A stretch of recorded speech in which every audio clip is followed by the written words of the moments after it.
Welcome back! We found a door in the middle of nowhere. That's a pretty strange thing. Graham seems unfazed, however. The door is locked, and we're going to need a key to open it.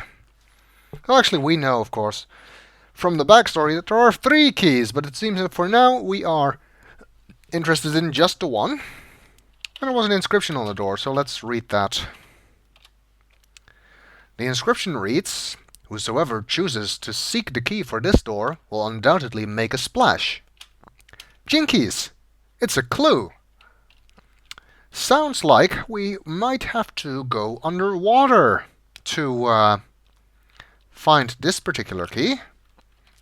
Either a lake, hopefully not the poisoned lake, because that would be bad, or maybe a sea. I don't think there's any rivers here, so that's all the options we have. Well, I guess we'd better go find ourselves a body of water to make a splash in then. And cross the bridge without dying, hopefully. The reason that you need to cross this bridge 7 times is actually because you cannot find any of the keys without first reading the inscription that gives a clue to that particular key. So once we find the first key, we have to go back, read the next inscription, then find the second key, come back, read the third inscription, find the last key, come back, open the door. Okay, well, let's continue our exploration. Let's head west from here. Oh, and I happen to know that this screen is a screen where that thieving dwarf shows up, so I'd better save just to be sure, and stay near the edge of the screen so that if he does show up, I can move away quickly. We found a tree with a door in it. That's peculiar. Many trees shade your way as you journey through the land of Kalaima. One of the trees seems to have a door. Indeed. I'm actually more confused about a chimney. Does that mean he has a fire inside the tree? Sounds like a bad idea to me. What is this? There's a little door built into the trunk of a large tree.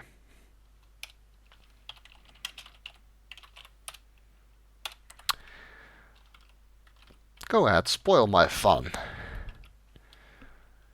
Let's see. Anybody home? You rap on the treehouse door. Wait a moment, but get no response. It seems not. Let's check inside. Is this even anybody's home, or is it just a random door in a tree?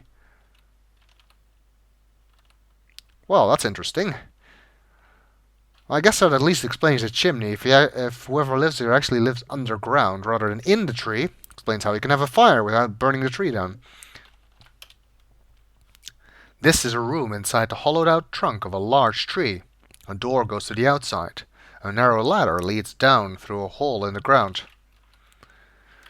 And this ladder is very easy to die on because Graham climbs straight down rather than following the direction of the ladder. So you have to adjust, otherwise you'll fall off the edge. You're in a musty underground passageway. There's a narrow ladder leading up through a hole in the ground. But where does this lead? The land of the leprechauns? Wait, no, that was the last game.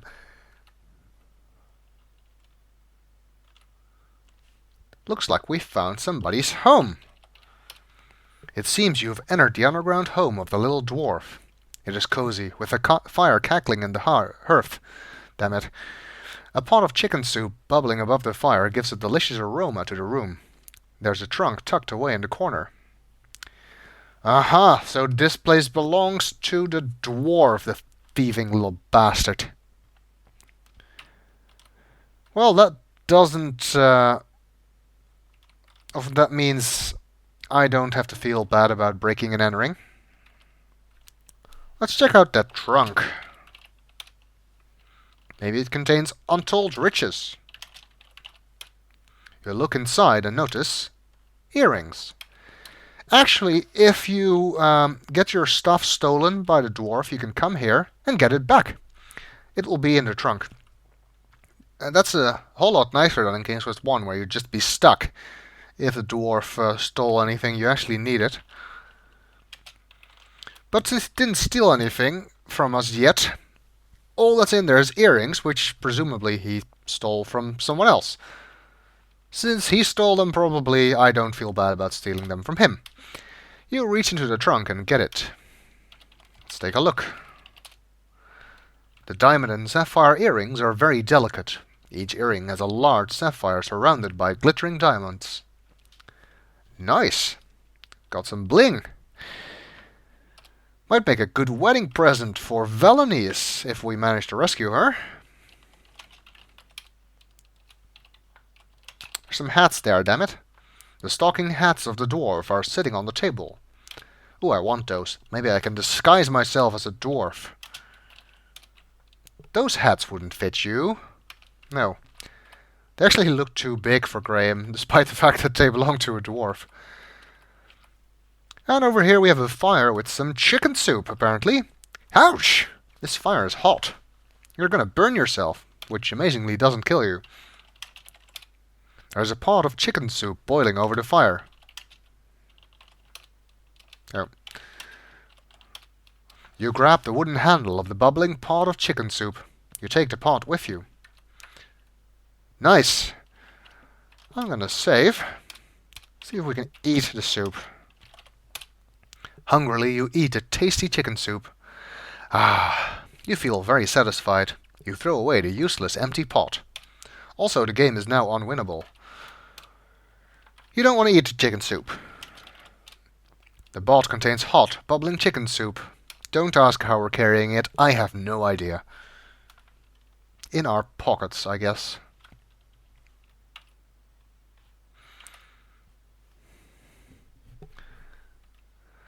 Okay, managed to get up the ladder without falling down. You know, I know someone who would appreciate some chicken soup. Grandma! After all, there's nothing better than a nice bowl of chicken soup if you're feeling under the weather. And I'm in a doing good deeds mood, so let's go give her some soup. Besides, if there's anything you'll learn playing King's Quest games, is that it always pays to help people. You knock loudly on the door and hear a muffled, "Come in!" Or I guess if it's the wolf in there, it would be, "Come in!" I don't know if the wolf ever shows up if you've knocked on the door. Not this time. It's Grandma. Hi there, Granny. We brought you some soup.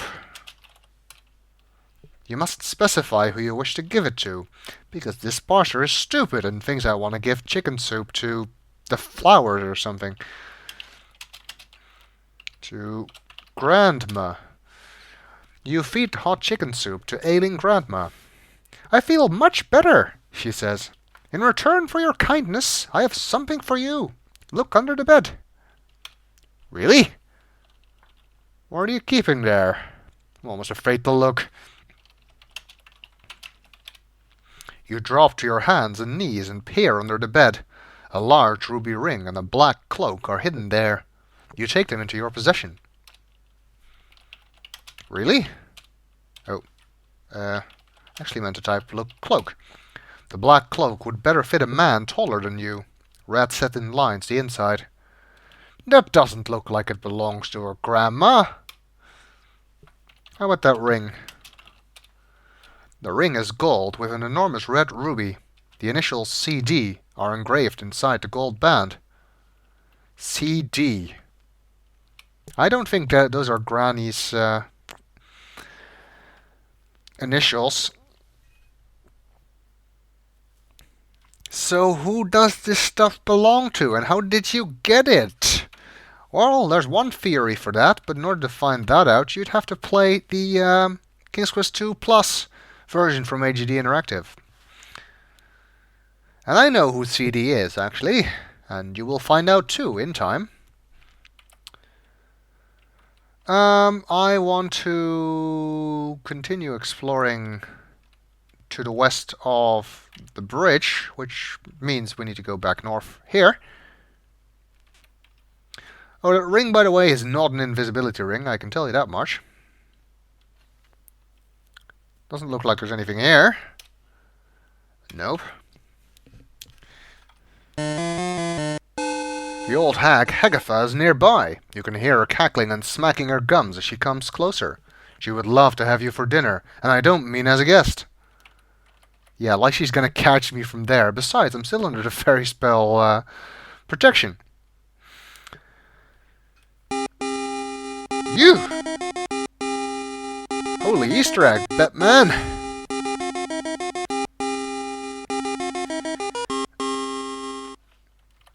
It's the Batmobile. Interesting, isn't it? It's also a creepy-looking cave. This forbidden cave is the home of Hagatha, the wicked old hag. There are human skulls and stakes at the entrance. This is not a reassuring sign. No, it's not. The skulls probably belong to unfortunate travelers who fell into Hagatha's clutches. She has a taste for human flesh, you know. Great. Let's check inside, see if we can find anything else there besides the Batmobile. You look around this dreary cave. Fear grips you as you notice human skulls lining the wall. A cauldron with a bubbling brew fills the cave with a putrid aroma. I think I prefer to chicken soup. You see a nightingale in a gilded cage. A nightingale?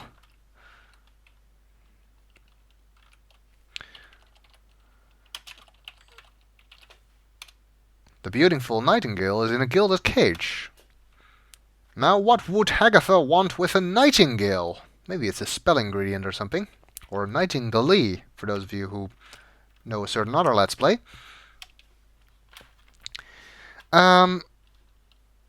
You can actually take the nightingale, but you don't want to do it yet. I don't really know why you don't want to do it yet, because you can. And I don't think there's really any ill effects if you do it now. But just believe me, you don't.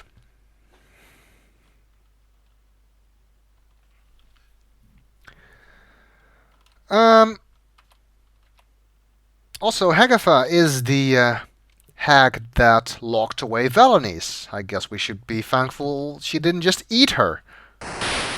And now we're back at the sea. Well, we need to make a splash, so maybe we can just swim to wherever we need to go. We need to press equals to actually swim, rather than drown. Let's see where this takes us.